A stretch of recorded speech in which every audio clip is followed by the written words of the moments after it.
Nous allons donc continuer avec l'intervention de Monsieur Cyril Onomo. Donc, Cyril Onomo, qui est donc professeur de finance à l'ESSEC, à l'Université de Douala, auteur de plusieurs communications sur la gouvernance des organisations, sur l'innovation et sur la microfinance, et sa contribution à la préservation de l'environnement dans des revues telles que le Management International, la Gestion, Journal of Small Business and Enterprise Development, question de management. Par ailleurs, membre de l'Association internationale de chercheurs francophones en microfinance. Monsieur Onomo va donc nous parler de la finance verte. Au-delà des outils, la nécessité d'un changement de mentalité en Afrique. Monsieur Onomo, c'est à vous. Merci. Bonsoir à tous. J'espère que je suis bien écouté. Très bien. OK.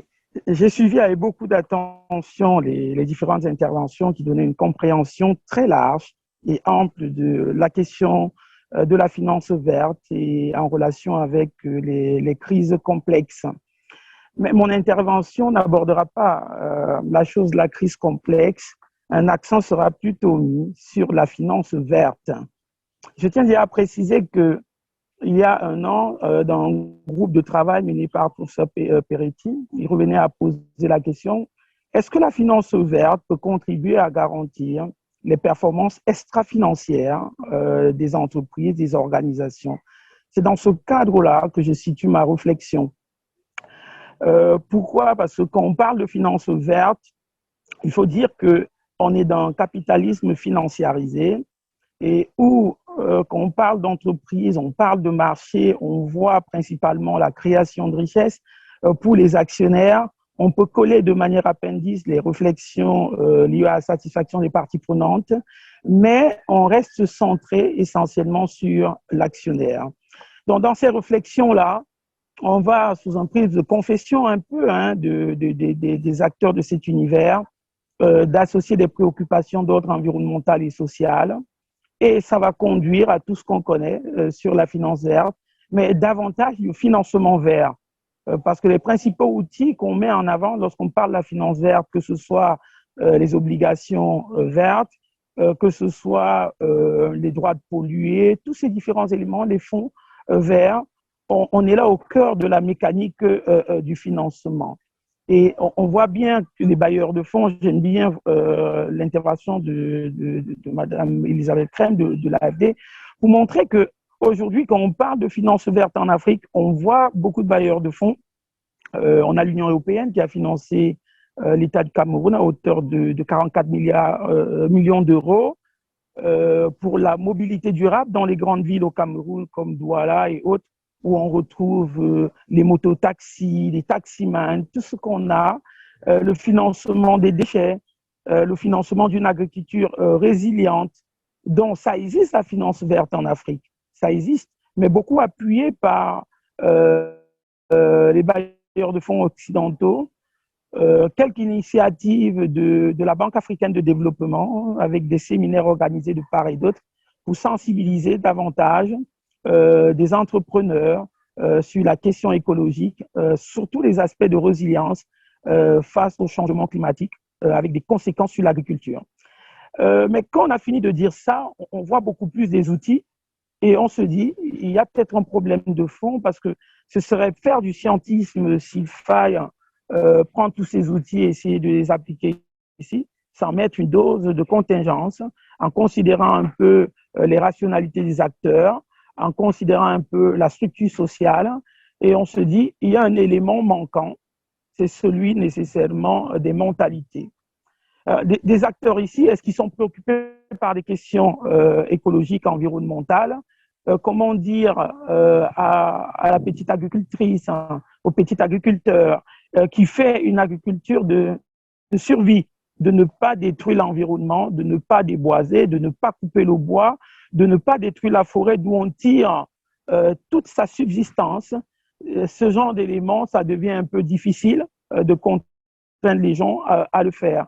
Comment dans un environnement où il n'y a pas beaucoup de dispositifs d'inclusion des différents acteurs dans la gestion des déchets, des ordures, comment faire si la mentalité n'est pas toujours interpellé sur des questions écologiques. Il faut dire ici que la question de la survie pousse les acteurs à ne pas raisonner dans le sens de l'équilibre, que ce soit l'équilibre général de l'univers, que ce soit des questions relatives à l'harmonie sociale et surtout la projection. Si on parle aujourd'hui de finances vertes et des projets qui nécessairement qui respectent l'environnement, il faut revenir sur le développement durable, il faut voir sur le long terme. Est-ce qu'en Afrique aujourd'hui, les populations, des acteurs économiques et autres mènent des réflexions sur le long terme? Alors on s'est dit, il faut un changement de mentalité où il ne faut pas subordonner la logique d'équilibre organisationnel pour satisfaire toutes les parties prenantes, l'harmonie sociale, la préservation de l'environnement à la création de richesses. Il faut davantage d'entrée de jeu, insister sur une conciliation de ces objectifs dans le montage des projets. Ça demande aussi de susciter ce que j'appelle un entrepreneuriat vert. Il faut des entrepreneurs verts. Ces entrepreneurs qui ne mettent pas principalement en avant la création de richesses, mais regardent davantage l'environnement, l'écosystème dans lequel toutes les parties prenantes se retrouvent, que ce soit un écosystème économique et autres, et qui, à la fin, regardent les intérêts en termes de création de richesses comme un élément dans un tout. Mais comment y arriver quand des acteurs ont des impératifs de survie? Alors, on pense qu'il faut passer par la formation.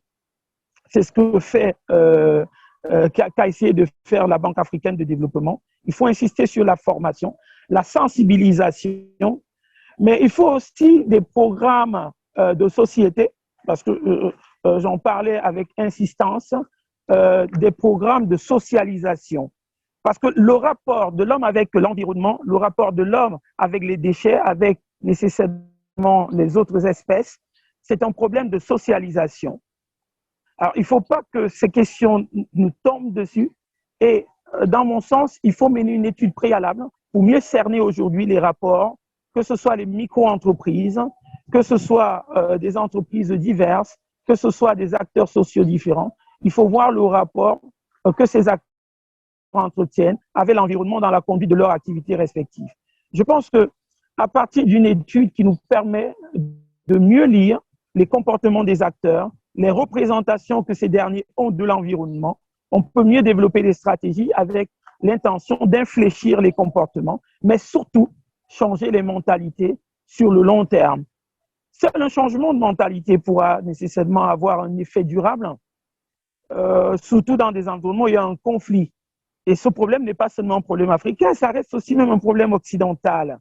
Parce que même en Occident aujourd'hui, les réflexions sur la finance verte sont butées parce que dans ma compréhension, ce sont des réflexions qui restent appendices et restent subordonnées nécessairement au capitalisme financiarisé, à la quête nécessairement de quoi? Du profit, la création de richesses.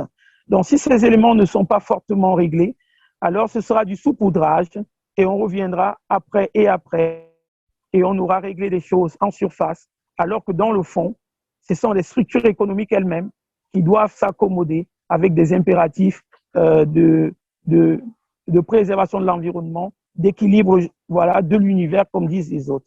Donc, c'est ce que je voulais partager, des réflexions qui ont déjà été entamées dans le cadre des discussions avec des collègues, des réflexions qui sont aussi menées dans un courant en microfinance qu'on appelle microfinance green, qui travaille fortement sur l'accompagnement des micro-entrepreneurs, des micro-entreprises dans la gestion de l'espace, dans la gestion de l'écosystème, sachant que les risques environnementaux amplifient fortement le risque de crédit. Et là, il est bon de revenir fortement sur les comportements des acteurs de manière à réduire au maximum le risque environnemental afin nécessairement de favoriser le développement de ces entités. Donc voilà, dans les grandes lignes, hein, en essayant d'être bref et peut-être attendre quelques interventions pour rebondir, voilà ce que je voulais partager et exposer avec ceux qui nous écoutent, avec tous ceux qui sont comme panélistes. Merci, je vous remercie. Merci beaucoup, Monsieur Onomo. Continuez, merci Elisabeth. Donc,